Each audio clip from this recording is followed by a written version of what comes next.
Hi hello నమస్తే, నేను కృష్ణాంజనేయులు. ముంబై నటి కేసులో ఆంధ్రప్రదేశ్ ప్రభుత్వము పోలీస్ శాఖ చాలా సీరియస్గా దర్యాప్తు జరుపుతోంది. ఇప్పటికే 3 ఐపీఎస్లు సస్పెండ్ అయ్యారు. వాళ్ళ మీద కేసు కూడా అంటే వాళ్ళని నిందితులుగా కూడా చేర్చేదానికి అవకాశాలు ఉండొచ్చు అని. అదే క్రమంలో అప్పుడు ప్రభుత్వంలో ఉన్నటువంటి పెద్దల వరకు కూడా విచారణ జరగవచ్చు అనేటువంటి దాని మీద నేను నిన్న ఒక వీడియో చేశాను. అయితే ఈ కేసులో పోలీసులు ప్రభుత్వము వ్యవహరిస్తున్నటువంటి తీరుకు సంబంధించినటువంటి విషయంలో మరో కోణం ఈ వీడియోలో మీకు చర్చించాలనుకుంటున్నాను. ఇది ఆ పోలీసు శాఖ ఈ కేసులో దర్యాప్తు చేస్తున్నటువంటి తీరుని ఇంతకుముందు వీడియోలో ఎక్స్ప్లెయిన్ చేశాను. ఈ ఐపీఎస్ ఆఫీసర్ల మీద కేసులు పెట్టవచ్చు, వాళ్ళని విచారించవచ్చు. అదేవిధంగా ముఖ్యమంత్రి అదేవిధంగా అప్పుడు సలహాదారుగా ఉన్నటువంటి వాళ్ళ మీద కూడా కేసులు నమోదు చేయడానికి ప్రణాళికలు ఉండొచ్చు పోలీస్ శాఖది, అందుకు అనుగుణంగా చేసుకుంటా వెళుతున్నారు అని. నేను మరో కోణంలో ఏమి దీంట్లో డిస్కస్ చేయాలనుకుంటున్నాను అంటే దానికి ఆ వీడియోకి ఇది పూర్తిగా కాంట్రడిక్టరీ కోణం అన్నమాట. ఎందుకు ఇది ఈ విధంగా భిన్నమైనటువంటి కోణం ఉంది అంటే అన్ని రకాల అంశాలని మనము చర్చించాల్సి ఉంటుంది. ఏది కరెక్టు, ఏది రైట్, రాంగ్ అనేటువంటి విషయాలని మనం చట్టబద్ధంగా మాత్రమే చూడగలం. ఒక్కొక్కళ్ళకి వాళ్ళ రాజకీయపరమైనటువంటి అంశాల మీద గత ప్రభుత్వానికి వాళ్ళు చేసింది కరెక్ట్ అనిపిస్తుంది, ఇప్పుడు ప్రభుత్వానికి వీళ్ళు చేసింది కరెక్ట్ అనిపిస్తుంది. కానీ చట్టబద్ధంగా న్యాయబద్ధంగా ఏది కరెక్టు అయి ఉండొచ్చు, ఏ విధంగా వ్యవహరించాలి ప్రభుత్వం పోలీస్ శాఖ అనేటి దాని మీద డిస్కస్ చేయడం కోసమే ఈ మరో కోణానికి సంబంధించినటువంటి అంశాన్ని కూడా నేను దీంట్లో డిస్కస్ చేసేటువంటి ప్రయత్నం చేస్తున్నాను. ఒకవేళ దీంట్లో మీరు ఎవరైనా ఈ వీడియో చూసేటువంటి వాళ్ళకి నా అభిప్రాయం భిన్నమైనటువంటి అభిప్రాయం ఉంటే ఖచ్చితంగా మీరు కామెంట్ సెక్షన్లో మీ యొక్క అభిప్రాయాన్ని నిర్మోహమాటంగా తెలియజేయచ్చు. ఒకవేళ నా వైపు నుంచి ఏదైనా పొరపాటున్నా, నా ఆలోచనలు తప్పున్నా నేను మార్చుకోవడానికి సిద్ధంగా ఉన్నాను. ఇది నా అభిప్రాయం. ఇది జరుగుతున్నటువంటి పరిణామాల మీద మనం చర్చకు మాత్రమే నేను పెడుతున్నటువంటి అంశం.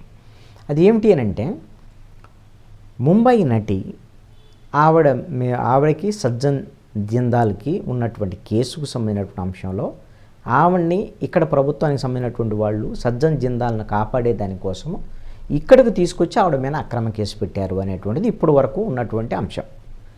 మరి ఈ ప్రభుత్వం వైఎస్ఆర్ కాంగ్రెస్ పార్టీ ఓడిపోయిన తర్వాత ఈ ప్రభుత్వము ఆ బాధితురాలకి న్యాయం చేయటం, దాని ద్వారాగా ఐపీఎస్ ఆఫీసర్లు 3 సీనియర్ ఐపీఎస్ ఆఫీసర్ అదేవిధంగా ప్రభుత్వంలో ఉండేటువంటి వాళ్ళని దోషులుగా చూపించటం, ఇది వాళ్ళు టార్గెట్గా చేస్తున్నారా లేకపోతే ఆల్రెడీ ఒక ఆయుధం దొరికింది కాబట్టి దాన్ని వినియోగించుకుంటున్నారా అనేది వేరే అంశం. 2 ఉంటాయి దీంట్లో.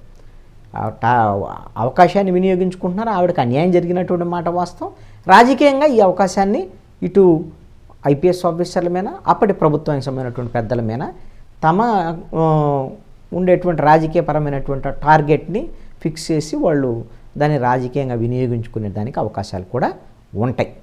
అయితే ఇక్కడ దీంట్లో సెంటర్ పాయింట్గా నేను డిస్కస్ చేయాలనుకున్నటువంటి అంశం ఏంటంటే, ముంబై నటిని ఆంధ్రప్రదేశ్కు తీసుకువచ్చి ఇబ్రహీంపట్నంలో పెట్టినటువంటి కేసుకు సంబంధించినటువంటి విషయంలో ఆ కేసు ఆవిడ ఇల్లీగల్ డిటెన్షన్ అంటే చట్ట వ్యతిరేకంగా ఆవిడ మీద అప్పుడు కేసు నమోదు చేయకుండానే తీసుకొచ్చి ఒక గెస్ట్ హౌస్లో ప్రైవేట్ గెస్ట్ హౌస్లో ఉంచి విచారించి ఆవిడని తర్వాత కేసులు పెట్టారు ఆవిడ మీద. ఇది ఆవిడ ఆరోపణకు సంబంధించినటువంటి విషయం. ఆవిడని వేధింపులకు గురి చేశారు అనేటువంటి దాని మీద. అంటే ఒక ఎస్హెచ్ఓ ఒక ఇబ్రహీంపట్నం పోలీస్ స్టేషన్లో ఇన్వెస్టిగేషన్ ఆఫీసరు చేసినటువంటి తప్పుకి అప్పుడు డీజీ స్థాయి అధికారిగా ఉన్నటువంటి intelligence chief PSR Anjaneyulu, IG స్థాయి అధికారిగా ఉన్నటువంటి Vijayawada police commissioner Kanthi Rana Tata, DCP అంటే డిఐజీ స్థాయి అధికారిగా ఉన్నటువంటి విశాల్ గున్ని, ఈ 3 దీంట్లో సస్పెండ్ చేశారు. అంటే వాస్తవంగా చెప్పాలంటే వీళ్ళ పాత్ర, కుట్ర, వ్యవహారం ఇవన్నీ విశాల్ గున్ని స్టేట్మెంట్ ఇచ్చిన తర్వాత బయటపడ్డటువంటి అంశాలే, కాదనటం లేదు. కానీ ఈ విధమైనటువంటి ఇల్లీగల్ డిటెన్షన్లో అంటే ఏదో ఒక దాని మీద వాళ్ళని విచారణకు తీసుకురావటం, వాళ్ళని ఒప్పించటం ఆ తప్పు చేసినట్టుగా, ఆ అన్ని ఆధారాలు దొరికిన తర్వాత అది 2 రోజులో 3 రోజులో 5 రోజులో పోలీసులు కస్టడీలో ఉంచుకొని విచారించి వాళ్ళ స్టైల్లో వాళ్ళు విచారించి ఆ తర్వాత కేసులు పెట్టడం ఇవన్నీ కూడా పోలీస్ స్టేషన్లో జరిగేటువంటి ప్రక్రియ. అది రైటా అంటే చట్టబద్ధంగా రాంగ్, అది తప్పు. కానీ ఇలా జరిగేటువంటి ఈ తప్పుల విషయంలో మరి ఎవరిని బాధ్యులను చేయాలి?